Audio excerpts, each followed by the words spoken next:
Yo. What's the deal? What's the deal? It's your boy who's in doing. We back talking sports. So, this is the third part of the Making the Case 1986 Celtics. Sorry this one took so long, but it's just a lot of shit going on in NBA that I want to talk about. And let's finish this up. You know what I'm saying? They making the case for the 86 Celtics, which is in my top five teams of all time. Personally, you know me, I think the '01 Lakers is the greatest team of all time outside of the Bulls. You feel me? But I think the '01 Lakers would be able to take the Bulls. That's just me.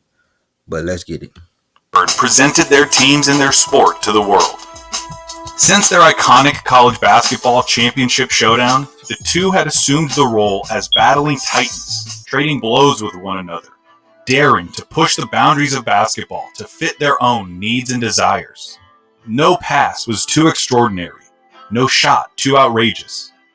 And after the Lakers had landed such a damaging blow in the finals, Bird and the Celtics were eager to return the favor.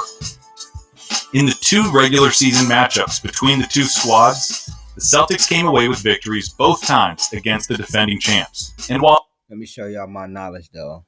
Although I wasn't born in the 80s, I was born in the early 90s. I do know about Bird and Magic. I do know that Bird went to Indiana State. Magic, of course, went to Michigan State because he's from Michigan. You know what I'm saying? Bird won in 1970. I mean, not Bird. Magic won in 1979 championship, beat Bird, but Bird got him back and won the Rookie of the Year and improved his team by 26 games, I think. And then when they started coming in and started flourishing, the NBA was on a decline. So they really made the NBA what it was until, MJ came in and made it global. You know what I'm saying? While they no doubt enjoyed the bragging rights that this afforded them, their true crusade began in the playoffs. In round one, they found themselves matched up with the 40-win Chicago Bulls and an extraordinary young guard named Michael Jordan. Greatness. That's a GOAT right there. Not that other nigga. That's a GOAT. And then you got GOAT Jr., which is Kobe. Missed most of the season with an injured foot, Jordan was eager to assert himself and unleash his latent talents. He did just that. After a 49-point performance in Game 1, Jordan put on a spectacle in Game 2 by setting the NBA record for most points in a single playoff game with 63. Bird famously described the effort as God disguised as... That still stand today, bro. Ain't nobody beat that yet. You know what I'm saying? That still stands today. Do I ever think somebody gonna beat it? No, because Jordan also lost that game. So, and his team was dog water. Let's be real. He had a dog water team, and he went up against a 86 Celtics team that's a top 5 team of all time, in my opinion. As Michael Jordan. It was a glimpse into the future of the NBA and a coming out party for the league's next great star. Ultimately for the series, though, it didn't even matter. The Celtics won both games. Not even such an extraordinary performance as Jordan's was enough to dent the armor of the Celtics, who then won Game 3 to sweep the series. And after killing God, I can't say that. In the next round, Boston was faced with MVP runner-up and the league's leading scorer, Dominique Wilkins, and his... Underrated player, bro. Very underrated player.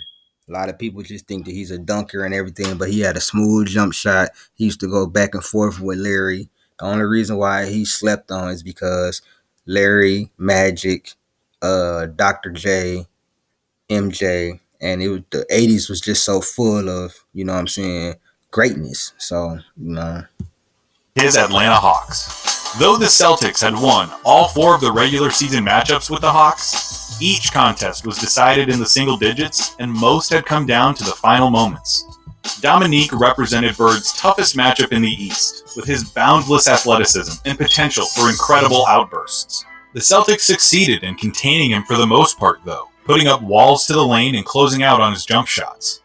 Though they were competitive through the first 3 games, the Hawks were at the mercy of the Celtics and found themselves down 3-0.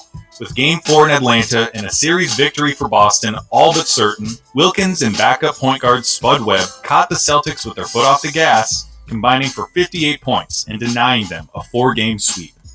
Back in Beantown for Game 5, Bird and company took the opportunity to remind the Hawks, themselves, and the league that this was their year. In one of the great statement games in playoff history, Boston turned an 11-point halftime lead into a 33-point blowout. I believe I did a video on this. I did a couple of Dominique and Bird videos because my boy Aaron wanted me to do it. Check out my Dominique and Bird reaction on here. By an absurd third quarter in which the Celtics outscored the Hawks 36-6. Defense turned into offense. Offense turned into more offense. And by the end of the period, the crowd was bursting with supreme confidence in their team. They just can't believe what has happened to them. The crowd is starting to chant beat LA. A little premature. The Celtics were a team of destiny, and the Garden knew it. Boston then easily dispatched a 57-win Bucks team in the Eastern Conference Finals, though in fairness, Sidney Moncrief had sustained a hobbling foot injury earlier in the playoffs. Sidney Moncrief was nice too. He was definitely nice. I think if you know what I'm saying, it's a lot of nice players that was from the 80s that get overlooked. He missed Game 1 and was ultimately held in check by the Celtics, who took the series in 4 games. Would a healthy Moncrief have made a difference? No. Unquestionably. Would the Celtics have swept the Bucks? I think it's unlikely. But would they still have won the series and advanced to their 3rd straight finals? Yes. In any case, the Celtics were now 4 wins away from capturing their championship and submitting their application to the all-time team discussion. All they needed was a worthy opponent. And they got one, though it wasn't the one they were expecting. Sand. Love a bit of sand. Expedia tracks the price of your flight and lets you know when it's best to book, so you can go and see more of all the world's sand. You're not imagining it. There's simply no way you can create wealth the same. That's because the defending champion Lakers had been upset in just 5 games by the upstart Houston Rockets and their mammoth combination of big men, 7'4" Ralph Sampson and 7-foot Akeem Olajuwon. And they intended to prove that their victory over the Lakers had been no fluke. After 2 Celtic victories in Boston, the series moved to Houston for the next 3 games. Here, the Rockets put their foot down and showed a resilience not yet seen against these Celtics, earning the respect of the basketball-watching public. They won Game 3 by 2 points, helped in large... Hakeem is so underrated, bro. He might be the best two-way big man of all time, bro. Like, nobody had better. People went to him to learn footwork, bro. Part to Sampson's 24-point, 22-rebound performance. Still against the ropes, though, they faltered in Game 4, suffering a 3-point defeat. With a 3-1 series lead through the first 4 games, the Celtics were on the brink of their destiny. They'd been able to mitigate the Rockets' size advantage on the boards, though the 23-year-old Olajuwon had succeeded in making himself known as an intimidating and impressive young talent.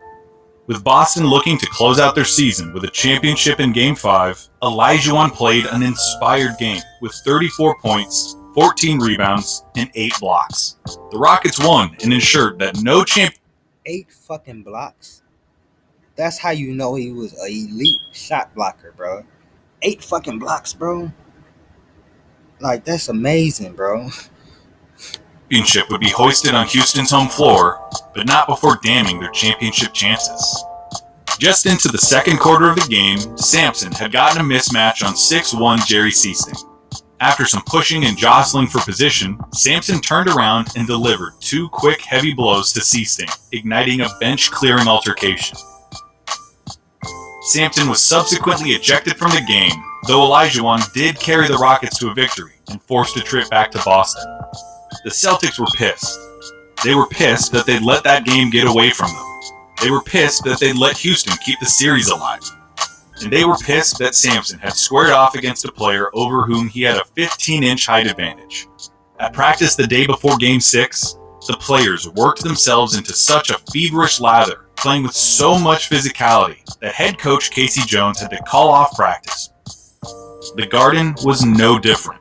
The fans were delirious, setting a new kind of record for malevolent trash talk, with most of their attention focused on the imposing Rockets center. The team and their fans wanted to win, to claim their rightful place at the height of the sport.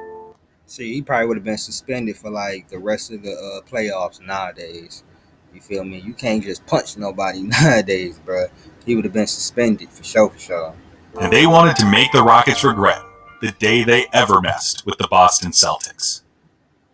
And the instrument for that righteous fury was none other than Larry Bird. For one game, Larry Bird played a different sport, in what has been described and immortalized in many different ways as the greatest game he ever played. At first glance, you notice his box score wasn't all that sensational. 29 points, 11 rebounds, 12 assists on 47% shooting. He didn't score 60, it wasn't a near quadruple-double, and he hit no buzzer beaters. But you only have to watch the game to see that he was, in classic Bird fashion, everywhere, doing everything, at all times. That's let you know you have to watch the games, bro. You can't just go by the box score. I hate people like that. Disrupting passing lanes, finding his teammates, even winning a jump ball against Olajuwon. He was the king, and basketball was his kingdom. The Celtics walked out with a comfortable 17-point victory as world champions, with Bird remarking himself that it was the best performance of his career, the only one that he ever felt totally prepared for. Afterwards, Red Auerbach blessed the team as one of, if not the, greatest he'd ever seen. To recap, you take one of the most talented starting fives ever, composed of the greatest front court of all time, with the greatest forward tandem to ever play basketball, and watch them eviscerate their opponents long.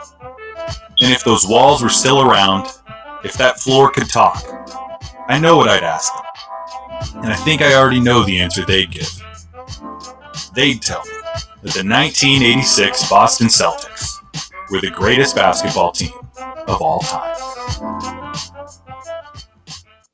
Sorry about the little skip, you know what I'm saying, a little 30-second skip, but, you know, the camera is about to die or whatever like that.